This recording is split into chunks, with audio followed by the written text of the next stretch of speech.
précédemment dans la première saison de Poirot. Et voilà, messieurs, voici Monsieur Butternut. C'est dégoûtant, quelle horreur. On a retrouvé des traces d'agents innervants qui a maintenu la victime dans un état d'incapacité à réagir. Il est vite tombé dans un état épileptique, si bien qu'une injection d'atropine aurait été inutile. Il nous faudrait un indique, quelqu'un qui serait sur place et qui pourrait nous donner des informations supplémentaires. Vous voulez que je fasse votre indique? J'ai effectivement pensé à vous, Poirot. Notre responsable, Monsieur Assault, nous a mentionné Butternut comme étant disparu et non assassiné. C'est étrange ce que vous me dites. Mais toutefois, sa version coïncide avec la version officielle des faits. On ne parle pas de meurtre? Non. Je dois me rendre à la Bourse de Londres. Mais qu'est-ce que c'est que tous ces papiers? Je fais un tri. Ce sont eux nos preuves. Monsieur Butternut, étant chargé de contrôler chaque commande au sein de la GBU, a révélé plusieurs anomalies qui ont éveillé de sérieux soupçons sur leur provenance. Il va vous voir, vous, en l'occurrence, monsieur Flageolet, pour vous en faire part. Ce à quoi vous avez répondu que vous vous occuperez de tout ça personnellement. Mais rien ne change, au contraire d'ailleurs. L'assassin, armé d'une seringue, se précipita sur lui, lui injectant une dose massive d'agents énervants relevés à l'autopsie. Et en me rendant à la Bourse de Londres, j'ai vu que la GBU s'est fait un bon paquet d'investisseurs, même si vous possédez déjà une petite fortune, monsieur Flageolet. Or, l'entreprise doit aussi rapporter de l'argent à ces fameux investisseurs, donc la GBU rentre en bourse. Ce que vous dites est faux. Et ça, monsieur, c'est faux? J'ai ici les documents qui prouvent bien votre entrée en bourse et la liste des sommes investies. Il y en a pour une fortune. Mais Butternut signa son arrêt de mort lorsqu'il poursuivit ses recherches. Vous, monsieur Flageolet, vous êtes l'assassin de Butternut. C'est faux, je ne l'ai pas tué. Bien sûr que si. Et après sa découverte, vous avez appelé votre cher ami Prickster, mais trop tard, le capitaine Johnson était déjà présent. Et quand il va appeler du renfort, eh bien non, c'est son téléphone qui sonne. Et avec qui au bout du fil? Je vous le donne en mille. Prickster! Quel hasard extraordinaire! Ce même Prickster qui occulte son nom dans un rapport d'homicide. Ce même Prickster qui fait de fausses déclarations à la presse, et toujours ce même Prickster qui fait partie de votre liste d'investisseurs et de bénéficiaires de votre petit trafic. En touchant des pots de vin, il pouvait fermer les yeux. Ne réponds pas à Prickster. Si. Là j'en ai marre. Oui, monsieur Poirot. Vous avez raison sur tout, monsieur Flageolet. Je vous arrête pour le meurtre de monsieur Butternut, et quant à vous, Prickster, je vous arrête pour complicité de meurtre et corruption. Je me vengerai, Poirot. C'est ça, petit père, compte là-dessus.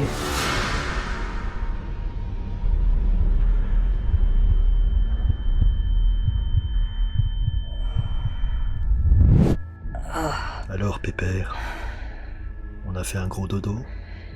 Je dors comme un bébé. Et je fais toutes mes nuits. Je n'ai pas besoin de vous pour me fournir un diagnostic. Après tout, peu m'importe. Tenez, vous la reconnaissez? Et si... Sa Majesté en personne. Enfin, à l'officiel, hein, vous voyez ce que je veux dire. Vous êtes vraiment un être méprisable.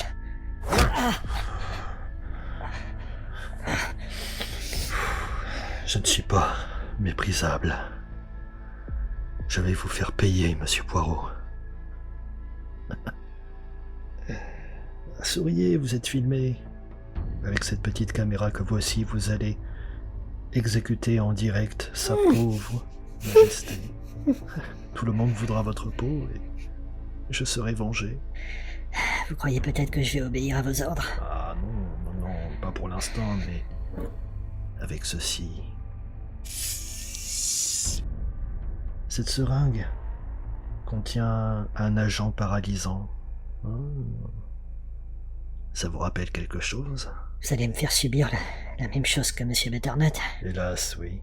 Avec ça, vous serez incapable de réagir, vous serez conscient et vous réaliserez que vous avez abattu notre pauvre reine de sang-froid. L'agent innervant a été décelé à l'autopsie. Ouais, j'avais chargé la dose, mais là... Bon, bien soit. Si je vais bientôt mourir, peut-être pouvez-vous me fournir quelques explications. Je ne suis pas un monstre. J'accorde toujours une dernière volonté aux défunts. En ce qui concerne le monstre, ça dépend du point de vue, et en ce qui concerne la dernière volonté, Quelle fut la dernière volonté de Butternut? Il n'a pas pu l'exprimer. Cet idiot a fait une crise d'épilepsie. Je vous écoute. Vous étiez dans le deuxième fourgon, exact? Oui. Brixter avait pris le premier, il fallait bien me préparer le terrain à la Wandsworth. Et qui vous a aidé à vous échapper? Vous ne le savez pas? Le grand Hercule Poirot ne le sait pas?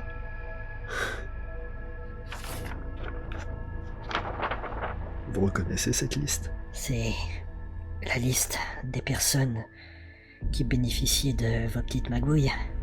Eh bien, heureusement pour moi, des noms ont été occultés de la liste que possédait Scotland Yard avant mon procès. Des noms comme Perkins et Tucker, bien sûr. Perkins, que vous avez fait tuer. Par son cher collègue, oui, ce misérable devait vous éliminer à la cathédrale. Il s'était procuré le parchemin où apparaissaient tous les détails du souterrain et nous avons pu procéder à l'enlèvement de Sa Majesté. Et pourquoi tout ça? Pour vous attirer sur une affaire, pardi. Et quoi de mieux pour Poirot qui apprécie le prestige et tout ça que l'enlèvement de la reine? Les agents ont bien fait leur boulot, mais Perkins a merdé. Et il a payé. La torture, ça faisait aussi partie du carnage. Il fallait s'assurer qu'il n'ait laissé aucun indice. Quand j'ai décidé de vous éliminer à la cathédrale, j'ai trouvé le temps long. Je commençais à m'ennuyer à vous voir piétiner. Et ça m'amusait aussi. Vous êtes un grand malade, vous le savez, ça?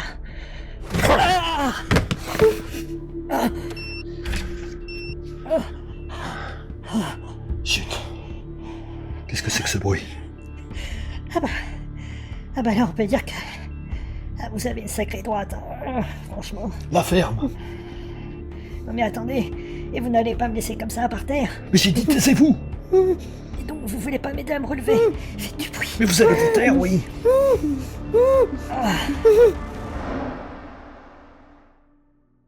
Hastings, Quoi? je crois que vous bipez.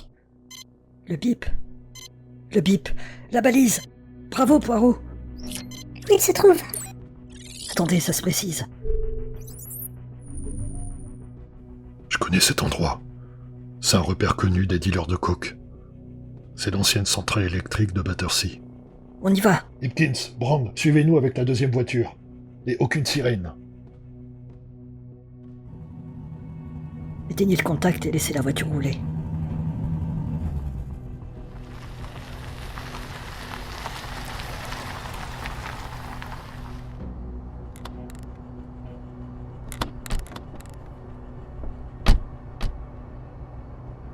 Il serait plus prudent que vous restiez ici, Miss Lemon. Vous rigolez? Vous croyez que je ne sais pas me défendre et me servir d'une arme? Elle en est capable, inspecteur. Je peux vous l'assurer. Allons-y. Poirot se trouverait au 3e, côté ouest, Wow, c'est précis comme balise. surplus de l'armée britannique. Bon, on se sépare. Hipkins et Brand, vous passerez par la sortie nord. Moi et Miss Lemon, la seconde sortie. Et vous, Hastings, prenez la sortie de derrière. Vous êtes sûr que cette entrée sera efficace? Je connais cette usine. Très bien. Allons-y.